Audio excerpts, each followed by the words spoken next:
جاهزين لرحلة مليانة أكشن وضحك؟ فيلمنا النهاردة بيجمع بين الإثارة والتشويق مع شوية كوميديا خفيفة تموتك من الضحك. قصة بتدور حوالين فريق قديم بيرجع للمهمة الأخيرة بتاعتهم، كل حاجة ممكن تتوقعها بتحصل. خلونا نشوف هينجحوا ولا الدنيا هتبقى كوارث. ويلا بينا نبدأ الفيلم، وقبل ما نبدأ ما تنساش تصلي على النبي.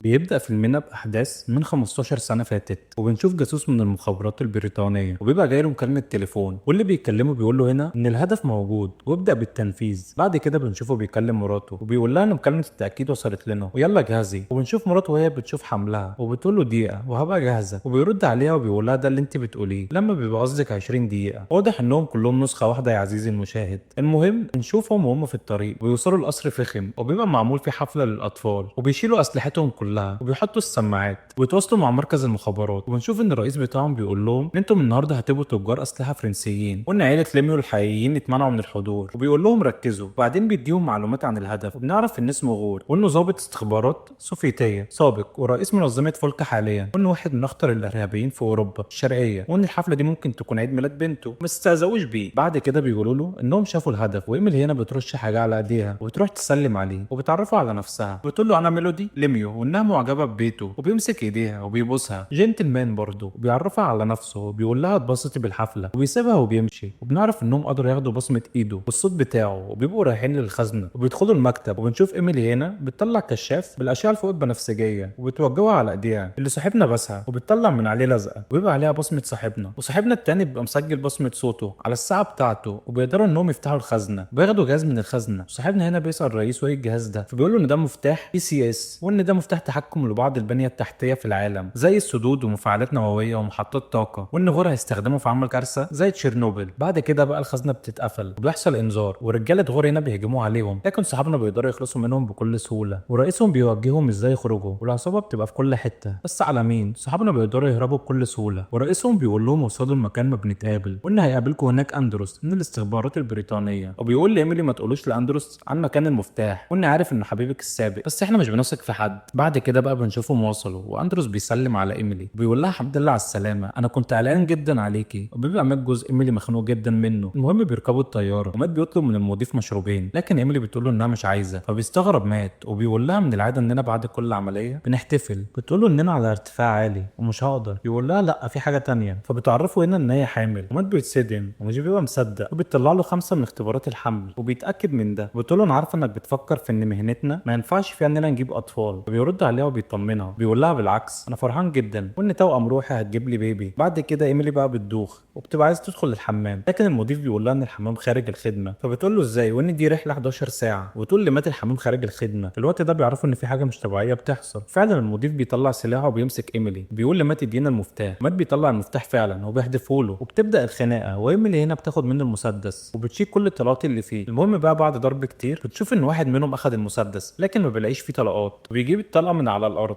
ولسه هيضرب ايميلي، مات بيجي من وراه وبيضربه، لكن صاحبنا بيكون ضرب الطلقه والطلقه بتروح على الطيار وبيموت، والطياره بتهبط بيهم، لكن بيبقوا مكملين خناقه عادي. والمضيف هنا بيلاقي المفتاح ولسه بيفرح، الطياره بتخبط في الجليد وبتنفجر، وصاحبنا ده بيبقى طرف الجو، ومات وايميلي بيكملوا خناق مع اللي معاهم وبيقدروا يخلصوا منهم بسهوله. بعد كده بقى بنشوف الطياره بتزحف على الجليد، التلج اللي تحتيهم بيتكسر وبيبقى فيه انهيار وراهم، واخر الجبل ده منحدر. مات بيشوف باراشوت بيلبسه لايميلي وبيقول لها خلي بالك على نفسك وعلى الطفل، لكن ايميلي بتمسك فيه تفتح الباراشوت وبيقدروا ان هم ينجوا. بعد كده بقى مات بيقول لايميلي اننا لازم نتقاعد، وانهم عارفوا مكاننا على الطياره، وان انفجار الطياره دوت هيساعدنا اننا نختفي، وانهم هيفتكروا اننا متنا. ايميلي بتقول له بسهوله كده هنسيب كل حاجه. مات بيقول لها انا اقدر اعمل ده، انا كده كده مقطوع من شجره، انما انت عندك فبتقول له انا معاك، وبيتفقوا انهم يختفوا فعلا. بعد كده بقى المشهد بيتنقل بينا في الوقت الحاضر، وبنشوفهم بقى عايشين حياه سعيده، وان مات اليوم دوت عنده ماتش مهم، وانهم في الفريق بتاعه بيشبهوه بميسي. ونشوف بقى ان بقى عندهم عيال بيبقى اسمهم ليو واليس، امهم بتنادي عليهم علشان ما يتاخروش على المدرسه، ونشوف ان ليو مدمن العاب فيديو، وان اليس مدمنه التليفون، وايميلي بتبقى متضايقه من ده وبتقول لمات خد منها التليفون. مات هنا بيقول لها لا خدي انتي انا بخاف منها. المهم مات هنا بيقول لليو كنت بتلعب العاب الفيديو امبارح بعد وقت النوم، وليو بيقول له لا، ومات بيفضل باصص له. ليو بيتوتر وبيقول له اه. مات هنا بيقول له انت اعترفت بسرعه، ده انا صدقتك في الاول. بيقول له اتمسك وما تنهارش بسرعه واشتغل على ده. المهم بتيجي اليس بتقول له ان سمعتك بتكلم عامل التكييف بالروسي، بيقول لها اه، وايميلي بتقول لهم ان احنا اتعلمنا شويه شويه لغات. اما اشتغلنا في فرق السلام. نعرف هنا انهم مش قايلين لعيالهم ان هم كانوا جواسيس. بعد كده بياخدوا عيالهم علشان يوصلوهم من المدرسه. في الوقت ده بتتكلم ايميلي مع بنتها وبتقول لها ايه رايك النهارده بعد المدرسه نقعد مع بعض ونتفرج على افلام ونجيب سيره الناس. وبتحاول انها تصلح علاقتها مع بنتها لان بيبقى باين ان البنت مش بتطيقهم وعايزه تعيش حره. لكن اليس بتقول لها ان هي هتروح تذاكر مع صاحبتها اناليس. ايميلي هنا بتقول لها طب ايه رايك في يوم الاثنين. اليس بتقول لها لا برضه. بعد كده بيوصلوا للمدرسه. بيقولوا ليه ان هم هيجوا ياخدوه من المدرسه في وقت متاخر. بيقول لهم تمام. ومات هنا بيقول له انت ليه لابس الخاتم ده. ليه بيقول له انه بيتابع نظام نومه ونسبه الاكسجين وضغط الدم. وايميلي بتقول له انه كبير عليك يا حبيبي. فبيقول لها علشان كده لابسه في الابهام. وبنشوف ايميلي مطلعه منظار وبتراقب اليس وبتشوفها واقفه مع واحد وبتقول لي مات. وبيرد عليها وبيقول لها سيبيها على راحتها احنا في امريكا. وبنشوفهم مش عايزين ينسوا انهم كانوا جواسيس. بعد كده بقى بنشوف ايميلي قاعده في البيت بتبقى متضايقه جدا من تصرفات بنتها. بتلمح ان الايباد بتاعها بيجي له رسائل. فبتروح تطلع اللاب بتاع اليس وبتحاول تدخل الباسورد لكنه بيبقى غلط. وبتشوف الرسائل اللي بتيجي على اللاب وبتحاول تفتح اللاب تاني لكن مش بيفتح. فبتتعصب وبتقفل اللاب. لكن بتلاحظ ان في ستيكر على اللاب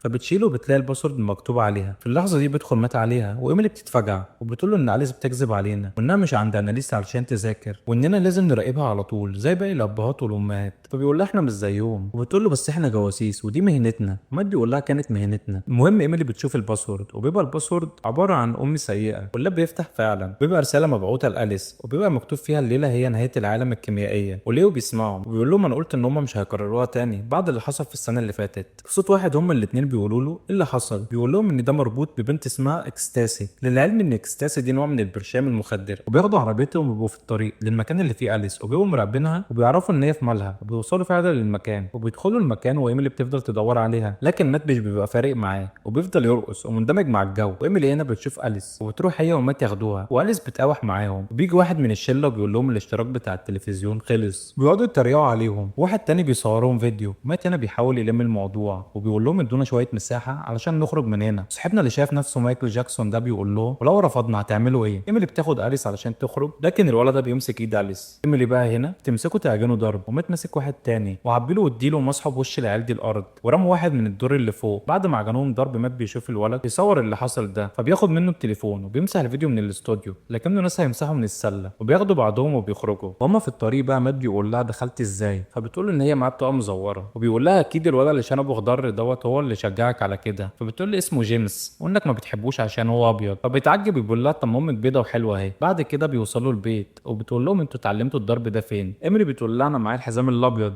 انا وابوكي في التايكوندو. ويقولوا لها انك معاقبه دلوقتي وتقبلي ده. بعد كده بقى بنشوف ايميلي وهي مشتاقه جدا حياتها القديمه وان الخناقه اللي حصلت دي رجعت لها الشغف من جديد. وبتقول لمات عايزه شويه اثاره زي بتوع زمان وبيبداوا يرقصوا. وبعدها بنشوفهم بيتدربوا. تاني يوم الصبح بقى مات بيشرب قهوته والباب بتاع البيت بيخبط وبيقوم يفتح وبيلاقي تشاك رئيسه القديم. فبيرحب بيه وبيبقى مستغرب وبيقول له انت عرفت مكاننا ازاي. فتشاك بقى بيوري له الفيديو بتاعه هو ومراته وهم بيتخانقوا وبيقول لهم يلا علشان مفيش وقت طالما لقيتكم بسهوله اعدائكم كمان هيلاقوكم بسهوله. فهنا بيرد عليه وبيقولوا ان احنا ما عندناش اعداء وان عدى 15 سنه وانهم بقوا شغالين اونلاين. بيقولوا ان شغلنا ما فيهوش اي اعداء ومحدش عايز مننا اي حاجه لكنه بيفكرهم بالمفتاح. وبيقولوا له انه ضاع في حادثه الطياره. وبيقول لهم ان هم فتشوا موقع سقوط الطياره وما لقوش اي حاجه خالص. وبيفكرهم باندروس. بيقول لهم ان هو اللي دبر امر الطياره وان هو باعكم وان المعلومه دي اكيده وانه شغال مع غور دلوقتي وانهم في طريقهم ليكوا علشان ياخدوا المفتاح ويخلصوا عليكم. لكنهم بياكدوا عليه ان المفتاح مش معاهم. فبيقول لهم ان وكاله الاستخبارات المركزيه لو عرفوا انهم لسه عايشين هيحبسوهم. فجاه صاحبنا ده بيتضرب بالنار وبيقع ميت.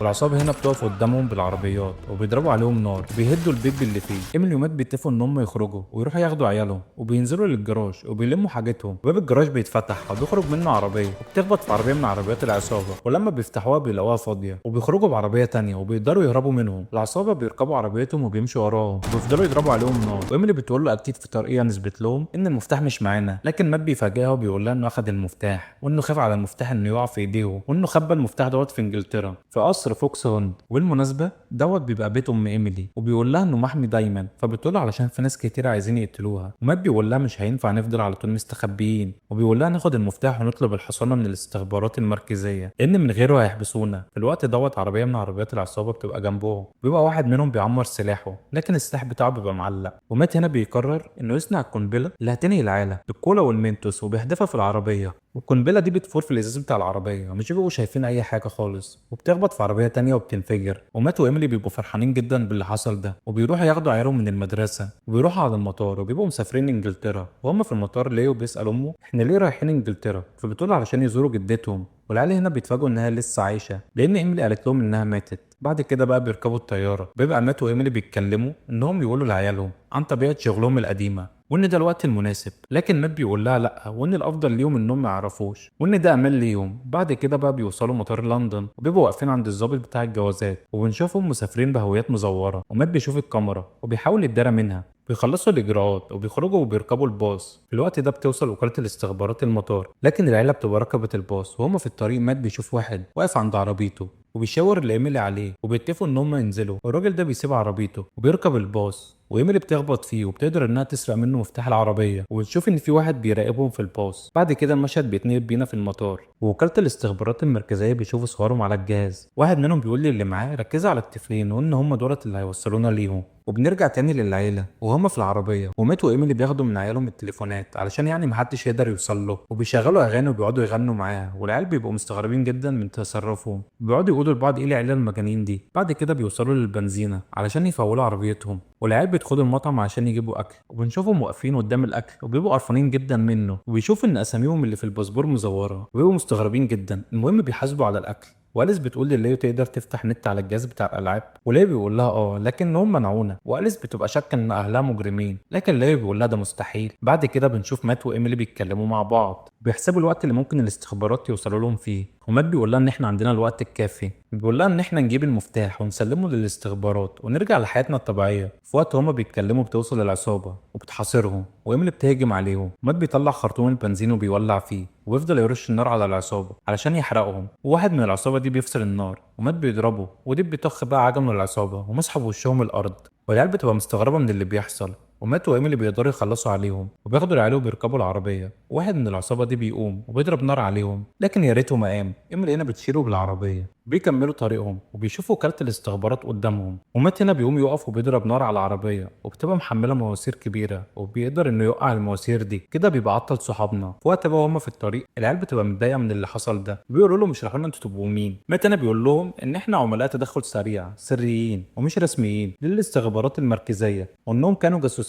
ومات بيعرف من ابنه انه قدر يفتح النت من جهاز الالعاب اللي معاه، فبياخده منه وبيرميه على عربيه نقل. بعد كده بقى بنشوف العملاء بتوع وكاله الاستخبارات اللي كانوا ماشيين وراهم رجعوا للبنزينه تاني، وبيتفقدوا العصابه وبيشوفوا وشم على جسم واحد فيهم، وبيبقى تبع السجن الشيشاني لمنظمه فولكا. والعميله هنا بتقول للي معاه انت عرفت ازاي ان هم هنا مع اننا ما كناش لسه وصلنا للاجهزه بتاعه العلاج. فبيقول لها انه بيتنصت على مكالمات منظمه فولكا، وانهم كان معاهم المفتاح من 15 سنه، كنت عارف انهم هيدوروا عليه. بعد كده بيجي لهم واحد تاني بيقول لهم انهم قدروا يوصلوا لجهاز الالعاب بتاع الطفل وعرفوا مكانه. بعد كده بنشوف ايميلي ومات وصلوا لقصر مامتها، والعيال هنا بيتفاجئوا بالقصر وبيبقوا فرحانين جدا مش مصدقين. وايميلي هنا بتقول لاليس ان امي كانت بتعمل بعض الاعمال المشبوهه جنب شغلها. مات بيقول لها حط الرمز علشان ندخل، وفعلا بيدخلوا وبيقابلوا جدتهم بتبقى بتصطاد حمام، وبتقول لهم ان هي لسه قناصه محترفه. وايميلي بتعرفها على عيالها، وبنعرف هنا ان مات كان بيبعت لها صورهم. وبيدخلوا القصر وبترحب بيهم وبتقدم لهم مشروبات. في الوقت دوت بيظهر واحد تاني في القصر وبيرحب بيهم، وبنعرف ان ده حبيبها الصغير، لا صغير جدا. وهنا بقى تيتا بتعرف حبيبها على العيله وبيسلم على العيال وبيقول لهم قولوا لي يا جدو، ويقول لهم خلاص اعتبروني صاحبكم.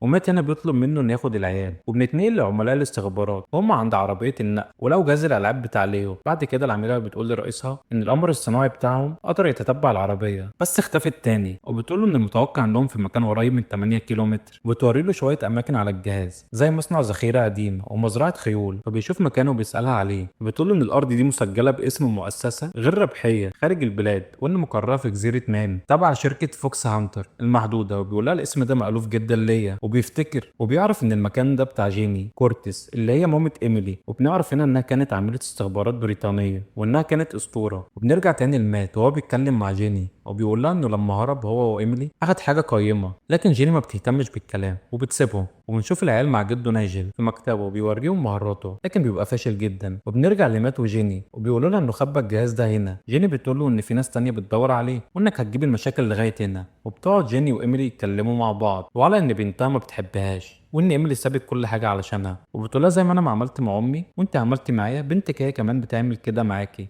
وبتبقى أليس واقفة وسامعة كل ده وبيبان عليها إنها زعلانة جدا. في نفس الوقت بقى بنشوف إن الرئيس بتاع الاستخبارات بيأمر اللي معاها إنهم يروحوا يفتشوا الأماكن دي، وإنه هيروح يتكلم مع جيني بعد التنسيق مع خدمة الاستخبارات السرية. وبتقول له إننا لازم نستنى التصريح الرسمي، فبيقول لها أكيد وإني مش هخاطر بتاريخ مهنتي من غيره. وبنشوفها شاكة في حاجة لكن ما بتتكلمش وبتمشي. صاحبنا ده بيكلم حد في التليفون وبيقول له إن وصلت المعلومة وإني هبعتها لك. بعد كده بقى بنشوف مات وإمني رايحين يجيبوا المفتاح. في الوقت دوت بنشوف مجموعة عملاء بيهجموا على القصر وبيقدروا يقتحموه. بنتنقل لليو هو ونايجل، وبنعرف إن نايجل بيدرس برمجة عشان يعني يتعين في وكالة الاستخبارات، لكنه تافه جدا. وبيقول لليو إنك لازم أنت كمان تتعلم وتبقى شبه ابوك وامك. بيقول له ان المهنه دي بتجري في دمك، وبيقول له نعمل اختبار صغير انا هجري عليك وعايزك اول حاجه تيجي في بالك تعملها. وفعلا بيجري عليه وبنشوف ليو ضربه جامد وانجل قعد يتوجع. بعد كده بقى بنشوف مات وايميلي هما بيجيبوا المفتاح، وبيبقى شايل مع المفتاح رساله وبيديها لايميلي وبتقراها، وبيبقى كاتب لها ان انت لو قريتي دوت هنبقى في خطر واني خبيت المفتاح علشان احافظ عليكي وعلى عيالنا. ايميلي بتقول له انت خبيته ليه؟ هنا بيقول لها علشان الوقت دوت هنبقى محتاجين فيه الجيني. في الوقت دوت بيسمعوا صوت طياره فوقيهم وبيطلعوا يشوفوها وبيعرفوا ان عيلتهم في خطر، فبيجروا على القصر وبيشوفوا ان جيني ونايجل متكتفين وايميلي بتجري عليها وبتفكها. وجيني هنا بتشاور لها عليهم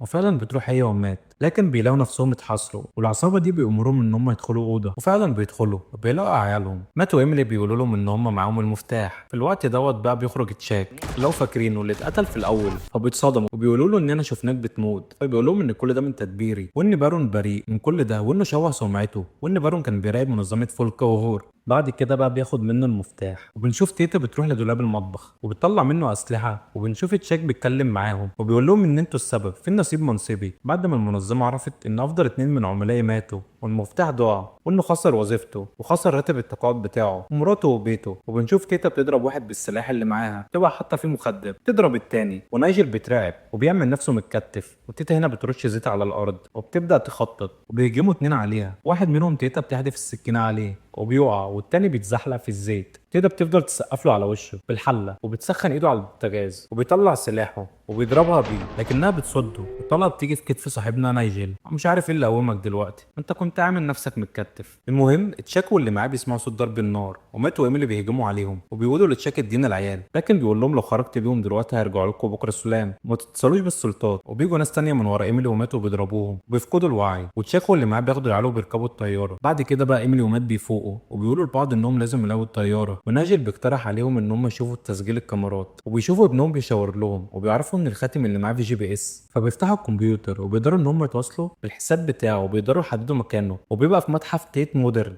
بيبان لهم انه مقفول الليله دي وان الدخول بالملابس الرسميه. بعد كده بقى بنشوفهم لابسين البدل وفي طريقهم لهناك وبيوصلوا للمتحف وبيشوفوا المكان متأمن جامد، فبيرموا اسلحتهم. وغور بيعرف ان تشاك هيبيع المفتاح وبيكلم رجالته ويروحوا لهناك. وبنشوف مات وايميلي دخلوا المتحف بيحاولوا يحددوا مكان عيالهم. وبنشوف تشاك هنا مع الناس اللي هتشتري المفتاح وبيقول لهم عايزكم تبصوا على الناحيه التانيه من المدينه، وبيكلم دافني اللي شغاله معاه. دافني هنا بتقفل الانوار بتاعت المدينه كلها بالجهاز حتى المتحف اللي هم فيه. ومات وايميلي بيعرفوا انه بيعمل عرض تجريبي للمفتاح، وتشاك بيأمرها انها ترجع الكهرباء تاني. في الوقت دوت بيجي اشاره على تليفون مات ان ده مكان ليو، ومات بيشوف رجاله تشاك بيركبوا الاسانسير فبيجري ناحيته وبيركبوا معاهم الاسانسير. وتشاك بيأمر دافني انها تسيطر على السد بتاع النهر. وتشاك هنا بيقول لهم ان السد ده بيمنع المحيط الاطلسي انه يغرق المدينه كلها، وانهم عندهم القدره على انهم يوقفوه ويشغلوه في اي وقت. بيأمر دافني انها تفتح السد وفعلا بتفتحه. محطات المراقبه بتلاحظ ده. بعد كده بنشوف مات وايميلي خرجوا من الاسانسير بيبقوا مخلصين على اللي جوه وبيبداوا في الخناقه مع باقي العصابه. وتشاك على الجانب التاني بيبدا بالمزاد 150 مليون دولار وبيقول لهم ان بيبيع لكم السلطه. وبنشوف ان مات وايميلي قدروا يخلصوا عليهم وبيبقوا في طريقهم لتشاك، لكن بارون بيوقفهم وبيقول لهم ان مطلوب القبض عليكم. فبيقولوا ان المفتاح مش معانا، خلينا نرجع عيالنا الاول بعدين اقبض علينا. وبيعرف هنا انهم معهمش المفتاح انهم مش هم اللي بيبيعوه، فبيسيبهم وما بيقبضش عليهم وبيدخلوا على تشاك واللي معاه، لكن تشاك بيقدر انه يهرب ومات وايميلي بيجروا وراه. وتشاك هنا بيكلم رجالته انهم يحضروا المركب ويحط عليها العيال، وايميلي ومات بيخرجوا من المتحف وبيجروا وراه. في الوقت ده بيجي اتنين من رجاله غور بموتوسيكلات بيقفوا قدامهم، لكن بنشوف تيتا جت في الوقت المناسب وبتبقى موجهه ناحيتهم قناصه، ومات وايميلي بياخدوا الموتوسيكلات بتاعتهم وبيجروا ورا تشاك، والاتنين دولت بيكلموا باقي العصابه، ونشوف ان في موتوسيكلات كتير وراهم. في الوقت دوت مات وايميلي بيتفرقوا، وايميلي بتبقى متجهه ناحيه المركب اللي عليها تشاك. تشاك في الوقت دوت بيتكلم دافني انها تقابله وتجيب المفتاح معاها، وبنشوف في نفس الوقت دوت واحد قرب جدا من ايميلي لكنها بتقدر تخلص عليه بسهوله، وبتكلم مات وبتقول له ان تشاك فتح الحاجز بتاع النار ولما يعديها هيقدر يهرب ومش هيبقى محتاج العيال. وايميلي بتقرب جدا منهم، لكن بيقف واحد قدامها وبيضرب عليها نار وبتخلص عليه.